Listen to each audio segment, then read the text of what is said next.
जय गुरुदेव। आज 18 फरवरी 2023 है और आज महाशिवरात्रि का पर्व है। इस महाशिवरात्रि का पर्व जो है इसमें हम शिव जी की आराधना करते हैं, साधना करते हैं, उनकी हम पूजा करते हैं और उनकी कृपा प्राप्त करने के लिए हम उनकी शरण में जाते हैं। शिवरात्रि के ऊपर जो है मुझे इस वीडियो में मात्र 3 बातें कहना है और ये 3 बातें जो है एक मनुष्य के लिए, एक जीव के लिए कल्याणकारी है, क्योंकि शिवम कल्याणम मस्तु, क्योंकि शिव कल्याणकारी हैं। तो पहली बात तो ये है कि हमें शिव की शरण में जाना है, क्योंकि जब हम शिव की शरण में जाते हैं तो हम मुक्त, शाश्वत आत्मा के साथ और जीवन से मुक्त हो जाते हैं। हमारा फिर जन्म नहीं होता है, जन्म मरण से हम मुक्त हो जाते हैं। इसी को हम मोक्ष कहते हैं। लेकिन मोक्ष पाने के लिए, मोक्ष पाना क्यों ज़रूरी है? क्योंकि जीवन मरण में जो है बहुत ही दुख है। इस दुख की निवृत्ति के लिए हमें मोक्ष का मार्ग अपनाना है और मोक्ष प्राप्त करना है। मोक्ष जीवन का परम लक्ष्य है। मनुष्य जीवन का परम लक्ष्य मोक्ष की प्राप्ति ही है। अतः हमें मोक्ष के लिए शिव की शरण में जाना होगा। तो हमें शिव कहाँ हैं जहाँ हमें जाना होगा? तो ये विशेष बात है कि हमें शिव जहाँ हैं वहाँ जाना होगा। तो शिव कहाँ मिलेंगे? प्रत्येक आदमी को, प्रत्येक मनुष्य को, प्रत्येक जीव को शिव कहाँ मिलेंगे? तो शिव की लोकेशन ये जो है पहले आप जानें और जान के शिव तक पहुँचे और अपने कल्याण को प्राप्त हों।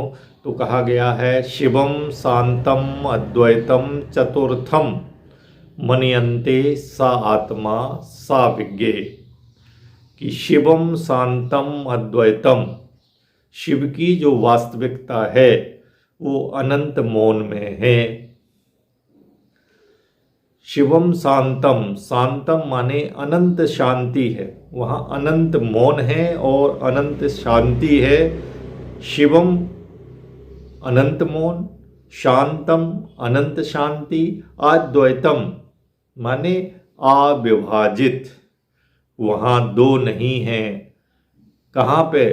चतुर्थम, जहाँ चौथा है। चौथे को क्या कहा गया है? अद्वैतम, जहाँ एक और केवल एक परमात्मा शिव विराजते हैं। वो क्या है? सा आत्मा, वो आत्मा है। सा विज्ञेया, उस आत्मा को हमें जानना है, उस तक हमें पहुँचना है। क्या है वो? न अंतः प्रज्ञम, वह जो है ना वो आंतरिक बुद्धि है, ना बाह्य प्रज्ञम, ना वो बाहरी बुद्धि है, ना उभयता प्रज्ञम, ना ही वो दोनों अर्थात ना आंतरिक ना बाहरी बुद्धि है, ना प्रज्ञान घनम और ना ही स्वयं ज्ञान एकम प्रक्रिया है, ना प्रज्ञम, ना ज्ञान से वो युक्त है, ना अप्रज्ञम, ना वो ज्ञान से रहित है। अदृष्टम, वह जो है वो अदृश्य है, दिखाई नहीं देता है। अव्यवहारम, वह अकथनीय है। अग्राहम, वह अगम्य है। अलक्षणम, वो निराकार है। अचिंत्यम, अकल्पनीय है। अवहिदेश्यम, वो नामहीन है। एकात्म प्रत्ययसारम, जिसकी अनिवार्यता अपने एकल अस्तित्व में एवं स्वयं के बारे में जागरूकता है। हमें स्वयं को जानना है। प्रपंचोपशमनम, वह जिसकी सभी धारणाएं विलीन हो जाती हैं, उसके सामने ये सारे प्रपंच खत्म हो जाते हैं। वो है शांतम, वो शांत है। वो शिवम, वो अच्छा है, कल्याणकारी है। अद्वैतम, कौन शांत है, कौन अच्छा है, कौन ऐसा है जिसके जैसा कोई दूसरा नहीं? वो है चतुर्थम, वो चौथा है। मन्यन्ते माने उसका है, शा माने वह, आत्मा माने जे स्वयं, शा माने वही, इसी आत्मा को विज्ञा हमें जानना है, जिसमें समस्त प्रपंचात्मक जगत का विलय हो जाता है, जो पूर्ण शांत है, जो शिवम है, जो मंगलकारी है और जो अद्वैत है, उसे चतुर्थम माना जाता है। वही आत्मा है, वही जानने योग्य है। हमें उस आत्मा को जानना है। वो हमारी तुरीय अवस्था है। चतुर्थ अवस्था को कहा गया है तुरीय अवस्था। जागृत अवस्था, चेतना की पहली अवस्था जागृत अवस्था, दूसरी अवस्था स्वप्न अवस्था, तीसरी अवस्था सुषुप्ति अवस्था, और जो चतुर्थ चौथी अवस्था है वो तुरीय अवस्था है। जो व्यक्ति परख आंतरिक दुनिया के बारे में जागरूक है, ना ही वह वस्तु अर्थात बाहरी दुनिया के बारे में जागरूक है, ना ही वह दोनों के बारे में जागरूक है, ना ही वह सभी चेतनाओं का द्रव्यमान है, और वह जो सरल चेतना, ना ही वह जो अचेतन, यह अदृश्य किसी भी चीज से संबंधित नहीं है। मन की समझ से वो बाहर है। इसलिए कहा गया है कि अनिर्वचनीय है, अकल्पनीय है, अवर्णनीय है, अनिवार्य रूप से चेतना की प्रकृति का स्वरूप है, जो अकेले स्वयं का निर्माण करता है, सभी घटनाओं का निषेध करता है, शांतिपूर्ण, सभी आनंद और गैर दोहरा, दो नहीं, इसे ही तुरीय या चतुर्थ के नाम से जाना जाता है। यह आत्मा है और इसे हमें साकार करना है। इस आत्मा को हमें साकार करना है। तो ये हमारी चेतना की चौथी अवस्था है। महर्षि जी ने कहा है कि हमको ज्ञान द्वारा इस चेतना की जो चौथी अवस्था है, पूज्य श्री परम पूज्य महर्षि जी ने उसको भगवती चेतना कहा गया है। ये ही तुरीय चेतना शिव है, यही कल्याण का मार्ग है। तो हमें यहाँ तक पहुँचना है। यहाँ पहुँच के जो है हमें क्या होगा, हमको सहज ज्ञान प्राप्त हो जाएगा। सहज ज्ञान प्राप्त हो जाने से हमारे अंदर का द्वंद्व मिट जाएगा। द्वंद्व मिट जाने से हमें जो है जो वस्तु जैसी है वैसी हमें दिखाई देने लगेगी, और हम क्या हो जाएंगे, अद्वंद्वता, हमारे मन में अद्वंद्वता हो जाएगी।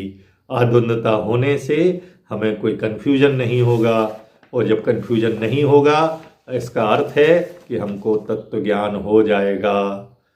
तत्व ज्ञान हो जाने से मोक्ष का मार्ग सीध सहज ही सुलभ हो जाएगा।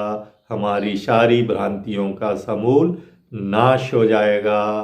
अद्वैत परमात्मा जो शिव है वो हमें क्या करेंगे, हमको हमारा कल्याण करेंगे। इसलिए हमको तुरीय अवस्था तक चेतना के स्तर को बढ़ाना है। तुरीयातीत भी जाए, भगवत चेतना तक जाए, ब्राह्मी चेतना तक जाए। चेतना के 7 स्तर हैं। इन 7 स्तरों में जो चौथा स्तर है ये शिव का स्तर है। इसको शिव कहा गया है। ये जो है यह आत्मा है। यही जानने योग्य है। इसको जानने से हमारे सारी भ्रांतियाँ नष्ट हो जाती हैं और हमें सहज ही मुक्ति का मार्ग जो है उपलब्ध हो जाता है। कहा गया है आत्मा के रूप से, अपनी आत्मा के रूप से बोध होने पर हमें तत्व ज्ञान हो जाता है। और कहते हैं यम लब्ध्वा चापरम लाभम मन्यन्ते ना अधिकम तथा, कि इसका लाभ इतना अधिक है कि इसके प्राप्त करने के बाद कुछ पाना शेष नहीं रहता है। यम लाभम लब्ध्वा तथा अधिकम आपरा ना मन्यन्ते, उससे अधिक कुछ नहीं है। क्योंकि जब हम शिव को पालेंगे तो हमारा कल्याण निश्चित है। शिव को पाने के लिए हमें जो है ध्यान करना है, और ध्यान से हमको चेतना का स्तर बढ़ाना है। क्योंकि चेतना का स्तर जानने से हम जो है तुरीय अवस्था को प्राप्त होंगे। तुरीय अवस्था क्या है? परमात्मा के दो रूप हैं। परमात्मा के सोपाधिक दो स्वरूप हैं। एक कारण उपाधिक, जिसको कारण ब्रह्म बोलते हैं। दूसरा कार्य उपाधिक, जिसको कार्य ब्रह्म बोलते हैं। पहला कारण ब्रह्म, दूसरा कार्य ब्रह्म। तो एक कारण उपाधिक है और एक कार्य उपाधिक है। कार्य उपाधिक को कार्य ब्रह्म बोलते हैं। ये ब्रह्म का सगुण साकार स्वरूप है। जो ब्रह्म है उसका सगुण साकार रूप कार्य ब्रह्म है। तो ब्रह्म का सगुण साकार रूप और सगुण निराकार रूप कैसे है? सगुण स्वरूप जो है वो शुद्धानंद पदाम्भोज द्वंद्व, जो सगुण ब्रह्म का स्वरूप है वो शुद्धानंद पदाम्भोज का द्वंद्व। और जो दूसरा रूप है, दूसरा रूप कैसा है? वो है तुरीय स्वरूप, जिसकी अपन अभी चर्चा कर रहे हैं, जिसको चतुर्थम कहा गया है। वो तुरीय स्वरूप है, क्योंकि चतुर्थ थम को तुरीय कहा गया है, क्योंकि आत्मा के चार पद हैं: विश्व, तेजस, प्राग और तुरीय। विश्व को कहते हैं कार्य उपाधक ब्रह्म, ये कार्य ब्रह्म है। कार्य उपाधक ब्रह्म ये विश्व है। तेजस और प्राग ये कारण उपाधक ब्रह्म है। तेजस और प्राग ये कारण है और विश्व ये कार्य है। तो तेज और प्राग को कहते हैं कारण उपाधक ब्रह्म और विश्व को कहते हैं कार्य उपाधक ब्रह्म। एक कारण है, एक कार्य है, और जो चौथा है तुरीय, वो अधिष्ठान है। उस अधिष्ठान में ये तीनों कल्पित हैं। कौन कौन से? जागृत, स्वप्न और सुषुप्ति। ये तुरीय अधिष्ठान में कल्पित हैं। तुरीय सत है, वो अधिष्ठान है, वो अद्वंद्वता है, वो अद्वैत है, जिसमें शुद्ध आनंद स्वरूप परमात्मा शिव है। तो जो द्वंद्व के परे है वो चतुर्थ है, और वो आत्मा के जो तीन पाद हैं विश्व, तेजस, प्राग, इसका वो अधिष्ठान है। कौन? तुरीय। और तुरीय ही सत है, वो आस्पद है, वो अद्वंद्वता है, वो अद्वैत ब्रह्म है, जिसे शुद्ध आनंद स्वरूप परमात्मा शिव कहते हैं। तो हमें शिव को जानना है, इसलिए शुरू में सहज ही शब्दों में बोला गया है, शिवम शांतम अद्वैतम चतुर्थम मन्यन्ते सा आत्मा सा विज्ञे। क्योंकि आत्मा सत है, सत्य ही शिव है, शिव कल्याणम अस्तु। तो इस शिवरात्रि के दिन हमें शिव को जानना है और फिर शिव के समीप जाके उनकी कृपा प्राप्त करना है। तो शिव क्या है? तो कहते हैं ब्रह्म दो हैं।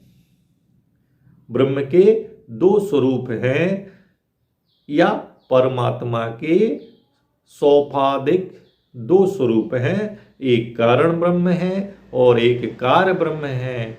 कारण ब्रह्म तो द्वंद्व रहित है, लेकिन कार्य ब्रह्म में द्वंद्व है। कार्य ब्रह्म ब्रह्म का सगुण साकार स्वरूप है। तो सगुण साकार स्वरूप और सगुण निराकार स्वरूप में सगुण स्वरूप शुद्धानंद पदाम्भोज द्वंद्व कहा गया है, उसमें द्वंद्व है। लेकिन जो दूसरा स्वरूप है जिसको चतुर्थम तुरी स्वरूप कहा गया है वो द्वंद्व के रहित है, उसमें अद्वंद्वता है, उसमें अद्वैत है, जिसे शुद्ध आनंद स्वरूप परमात्मा शिव कहा गया है। तो आशा है कि आप शिव को पहचान गए होंगे। वो शिव कौन है? वो हम स्वयं हैं। हमें क्या है? वो हमें स्वयं को जानना है। स्वयं को जानने पर ब्रह्म का जो निरूपाधिक स्वरूप है, अर्थात जो शिव स्वरूप है, वो तत्व शब्द से ग्राह्य है। एग्जिस्टेंस, कॉन्शियसनेस, ब्लिस,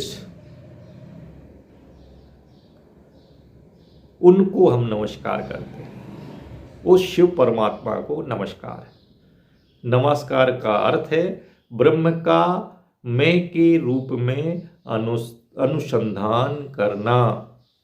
यद ब्रह्म अमृतम अजम, अर्थात एकत्व का स्मरण करना ही नमस्कार है। हम शिव को नमस्कार करते हैं, इसका अर्थ है कि हम और शिव अलग नहीं हैं, इस बात का हमें स्मरण दिलाना। यद ब्रह्म अमृतम अजम, एकत्व का स्मरण को कहते हैं नमस्कार। और नमस्कार का अर्थ है ब्रह्म का मैं के रूप में अनुसंधान करना। जीव और ब्रह्म दो दिखने का कारण अहंकार, आत्म अभिमान है। दो क्यों दिख रहे हैं? जीव और ब्रह्म अलग अलग क्यों दिख रहे हैं?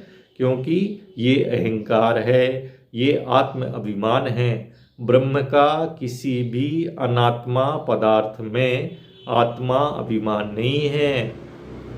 ब्रह्म का किसी भी अनात्म पदार्थ में, ये संसार जो है अनात्म पदार्थ है, इसमें आत्मा का अभिमान नहीं है। जीव में अहंकार स्वतः ही नहीं है, जीव में भी अहंकार नहीं है, अपने आप जीव में अहंकार नहीं है। इसका कारण है अविद्या और इसका कारण है माया। तो हमको विद्या द्वारा अविद्या को दूर करना है ताकि हमारा अहंकार, अभिमान जाता रहे और हमारा द्वंद्व मिट जाए। तो कैसे मिटेगा? शिव की कृपा से मिलेगा। माया तू प्रकृति, विद्या तू महेश्वरम, विद्या द्वारा मिलेगा। शिव की प्राप्ति के बाद हमारा द्वंद्व खत्म हो जाएगा। जैसे ही द्वंद्व खत्म हो जाएगा तो जो आत्मा है, जो शिव है, शिव की शरण में जाकर हम एकत्व को प्राप्त हो लेंगे और हमारा मुक्ति या मोक्ष का मार्ग सहज ही सुलभ हो जाएगा, क्योंकि इस जीवन का उद्देश्य मोक्ष की प्राप्ति है। तो शिव को जाने। शिवा जीवा, जीवा शिवा, सजीवा केवला शिवा। जीवो शिवा, शिवा जीवो, सजीवा केवला शिवा। कि शिव जीव है, जीव ही शिव है, और जो सजीव है वो केवल और केवल शुभ शिव है। तो हमें जो है शिव और स्वयं के बीच में जो अंतर है, जो द्वंद्व है, उस द्वंद्व को खत्म करना है। और वो द्वंद्व खत्म हो जाएगा शिव की प्राप्ति के साथ, और शिव की प्राप्ति हो जाएगी हमारी चेतना की तुरीय अवस्था में स्थापित होने के साथ। तो हम जो है ध्यान करें। महर्षि, पूज्य महर्षि जी हमारे गुरुदेव ने जो बताया है, जिसको तुरी चेतना या भगवती चेतना कहा गया है, तो चतुर्थम शिवम शांतम अद्वैतम चतुर्थम मनयन्ते सा आत्मा सा विज्ञे।